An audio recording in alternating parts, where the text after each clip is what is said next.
Double meth shit. That's right.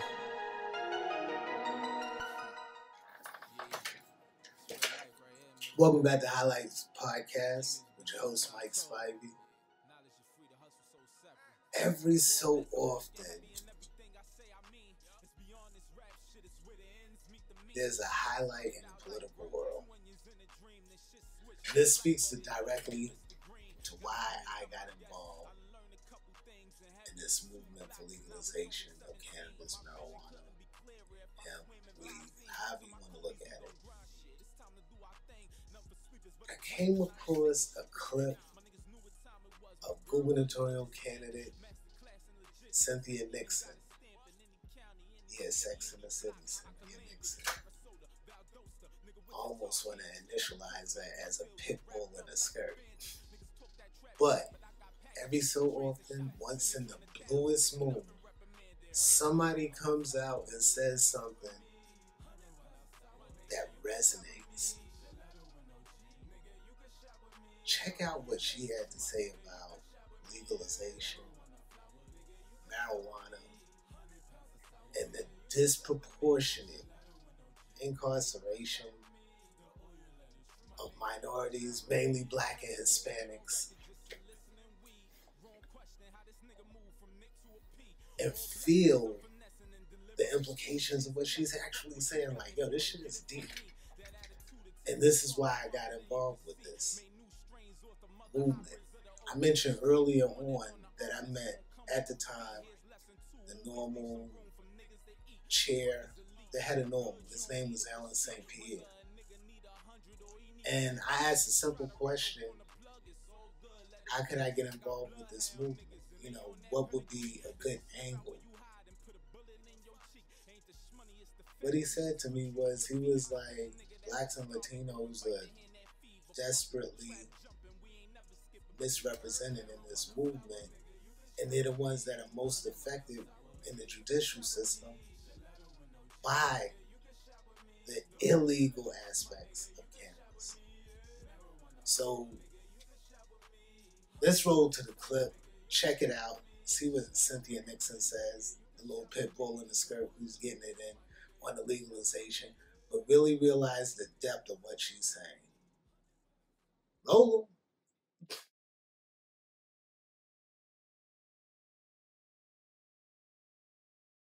I think it's very important that we legalize marijuana here in New York State. 8 other states have done it, plus the District of Columbia. There are a lot of reasons to do it, but first and foremost, because it's a racial justice issue.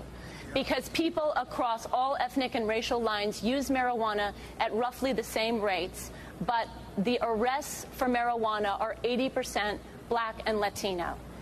We need to not only legalize marijuana here, but when this multi-billion-dollar industry comes to New York, we need to prioritize the individuals and the communities that have been the most harmed by the war on drugs. And we need to parole people who are in jail for marijuana arrests, and we need to expunge their records and use some of this tax revenue for them to re-enter. And what I would say is that effectively marijuana in New York State has been legal for white people for a long time, and it's time to make it legal for everybody else.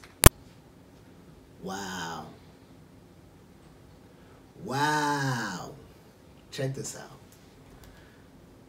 This clip came to me in the last clip from Highlights. I mentioned the fact that in Tennessee and Kentucky,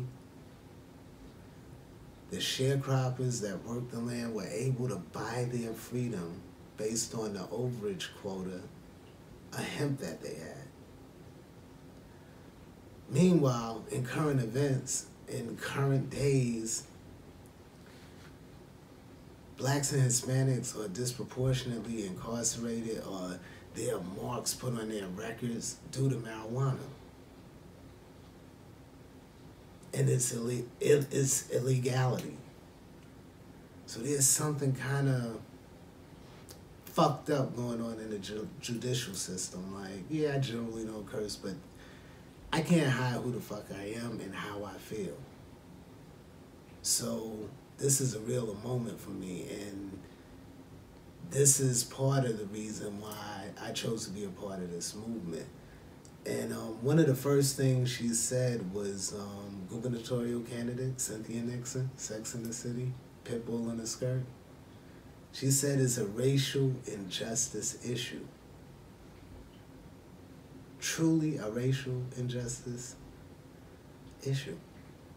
The implications of that are huge in itself, but it speaks to the disproportionate arrests and judicial prejudices, yeah, I said it, prejudices, regarding blacks and Latinos. She made a lot of broad statements, but one of the points that she ended off with was marijuana in New York State has been legal for white people since forever. Now it should be legal for everyone else. This is not out of my mouth. This is out of her mouth. What are the implications of that?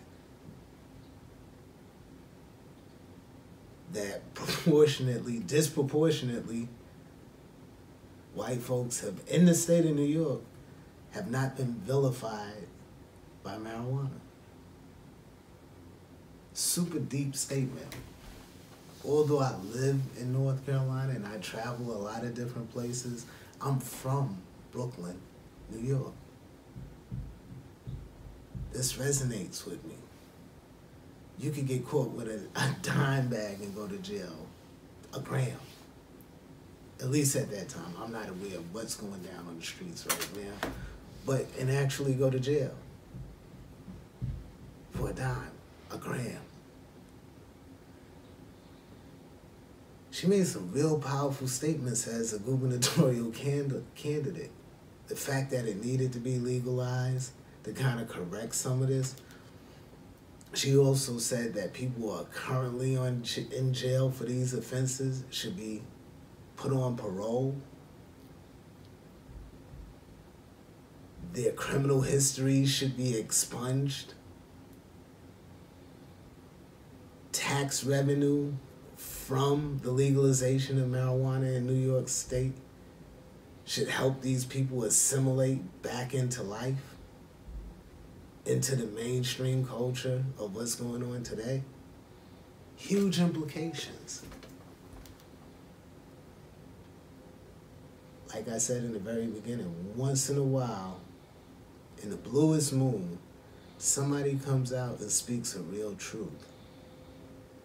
And this is part of my motivation in being here and in front of you and trying to make this happen. I want the disenfranchised to understand the history, where it came from, the mirrored perspectives of different countries influencing our countries, the type of people they were, the type of social barriers they created, all of these things all amounting into a lot of these minorities that have been vilified in it should be trying to make their way into this industry and benefit from it just as much as it's taken away. She called it $1 billion industry. You think about it. Why is there no black or Latino voice championing it and bringing these things to light? Doesn't matter who did it, she did it, but it's something to think about. I'm gonna get up with you later. One love and peace. Highlights, Mike Spivey. Top Banks. I'm gonna tell y'all like a G told me, man. May the best of your todays be the worst of your tomorrows. Cheers to y'all. Clico spilling out the